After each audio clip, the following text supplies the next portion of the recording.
Stakes have never been higher. The state of California, it's always been America's coming attraction. Millions of destinies connected by one dream, to be whoever you want to be. We're a state where we don't criminalize diversity, we celebrate diversity.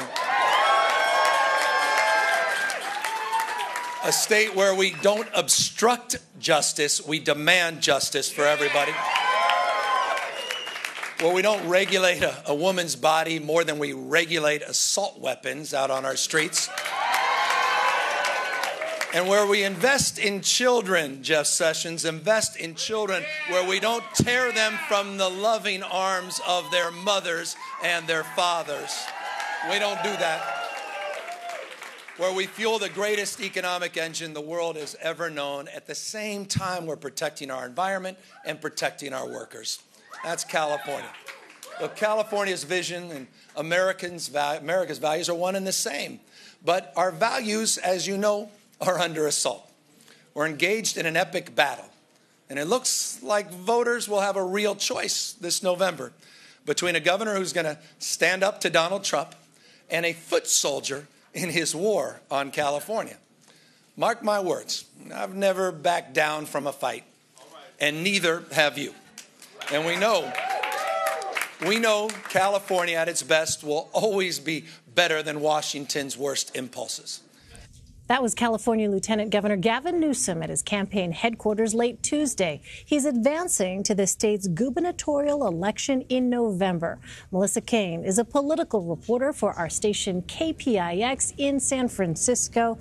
All right, Melissa, Lieutenant Governor Newsom went after President Trump, as we heard there, as he spoke Tuesday night.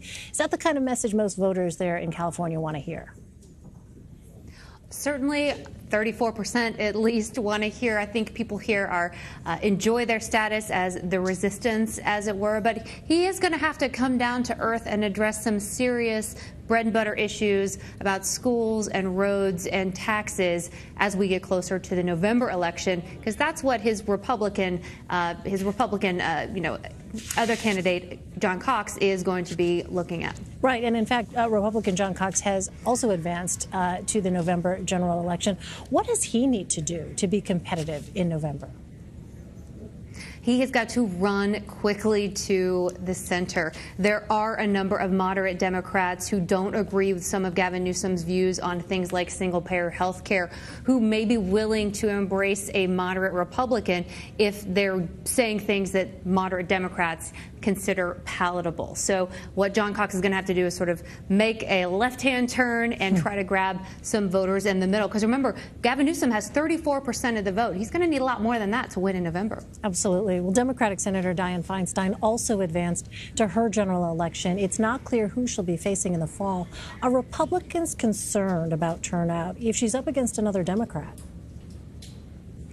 I think that they are, and I think it's one of the reasons they're putting a number of things on the November ballot to try to drive Republicans to the polls, and maybe while they're there, cast another vote that they're appreciating. For example, they are trying to repeal some taxes. They're trying to do some other things, and those ballot measures still haven't been approved yet. But they're trying to stack that November ballot with other goodies to make sure that Republicans come out to vote. Although this is a fact that we're going to have John Cox on the gubernatorial ticket is going to be a big driver for Republicans as well. Well, Senator Feinstein is more moderate than some other California members of Congress. How did she do so well? Is it all about incumbency?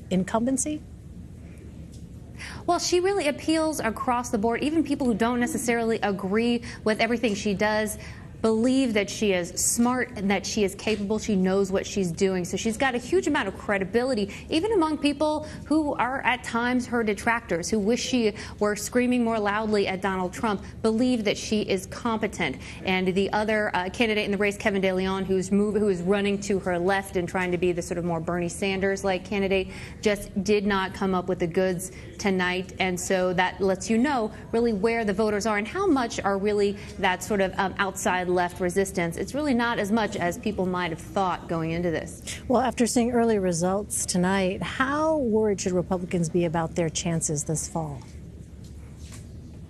In terms of the Congress, actually, we've had a very low turnout.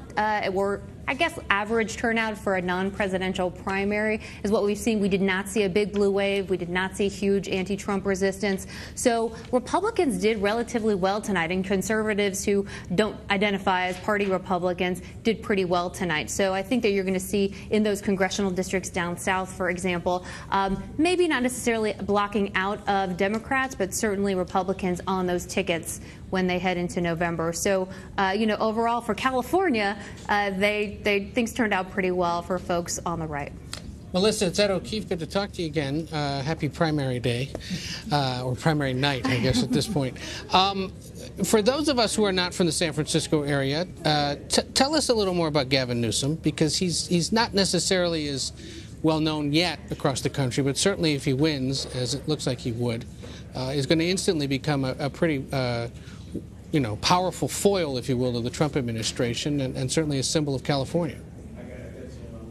Well, he is someone who talks in broad ideas. He is someone who is going to talk about dreams and big visions. And there are sort of your bread and butter mayors and your bread and butter politicians who are out there fixing those potholes. That's really not his thing. His thing is really aspirational and about big ideas. Let's have universal health care. Let's have same-sex marriage. And so that's the kind of mayor he was. That's certainly the kind of governor I think he'll be. Now, whether or not that translates well, we're not sure yet. I'll point out as well, when he was mayor, he had one really competitive race and then was really reelected fairly easily, and then went on to become lieutenant governor fairly easily. We weren't even clear how he was going to handle a really competitive race like the one he's dealing with in the governor's race. And as we can see, he's out front, but it's really new territory for him. He's not used to running in really competitive, tough races like this. All right, it'll be fascinating to watch. Melissa Caen, thanks so much, Melissa.